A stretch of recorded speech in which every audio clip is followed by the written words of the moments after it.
speaking of not speaking English, did you see, and we'll get on to some other larger, more important issues. You saw the headline about the mayor of Lawrence, Massachusetts, who's he's been elected, he's been mayor since 2021, and he needs an interpreter.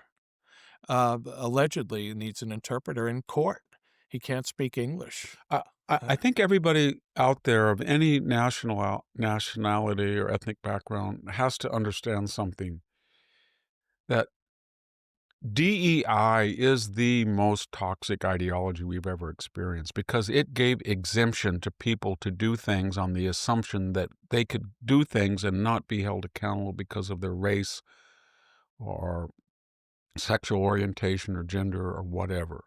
And we've seen it in spades with the multi-billion-dollar fraud in California. Mondami is going to select for one of his interior officer, I think economic justice, Miss Sue, who was the labor secretary in California that oversaw $40 billion in Medi-Cal or unemployment fraud.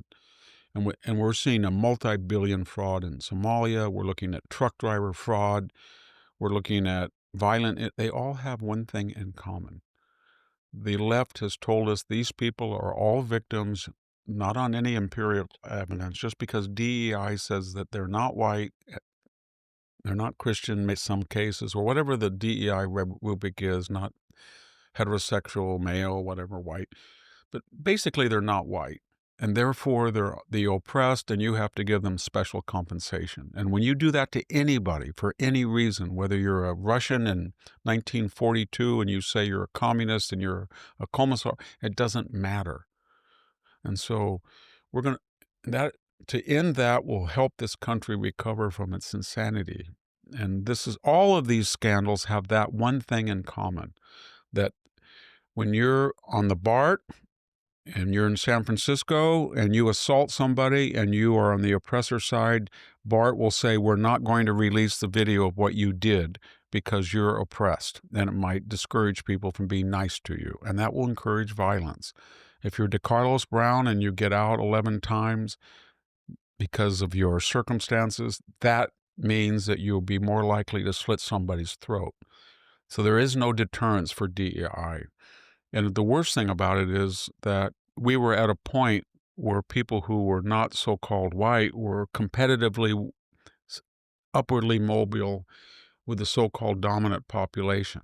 And now that has all been thrown into confusion because every time somebody, and I'm now referencing Jack, that Compact magazine,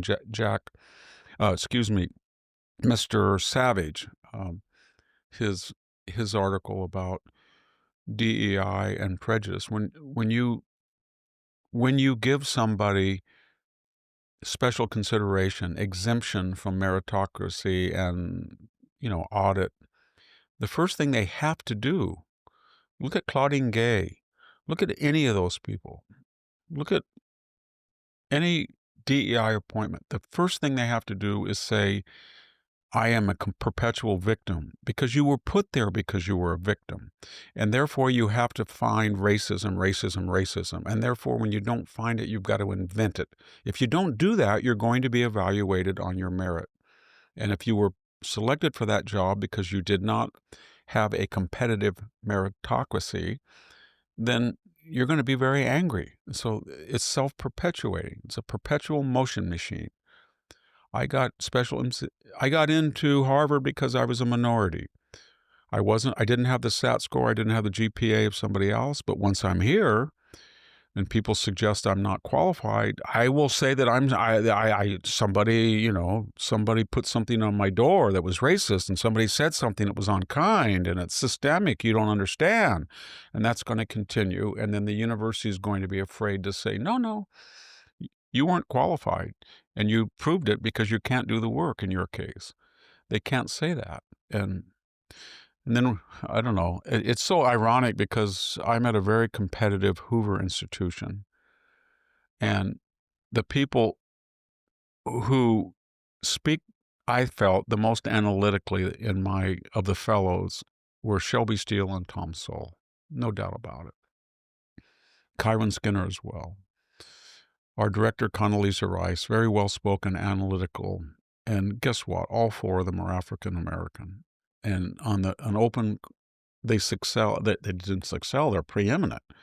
So and then you get DI and, you think, "Well, they're here." No, they're not. They came in that are meritocratic.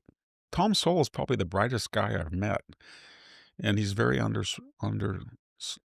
he doesn't seek attention, but every time he opens his mouth, all those lunches I had with him, it was like, I that is so that is so true and so transparent and so common sense, and you just sliced and diced a complex problem into one sentence. I wish I could have said that. That's how he was. Shelby Steele was the same way. It's baffling that why we did this to ourselves.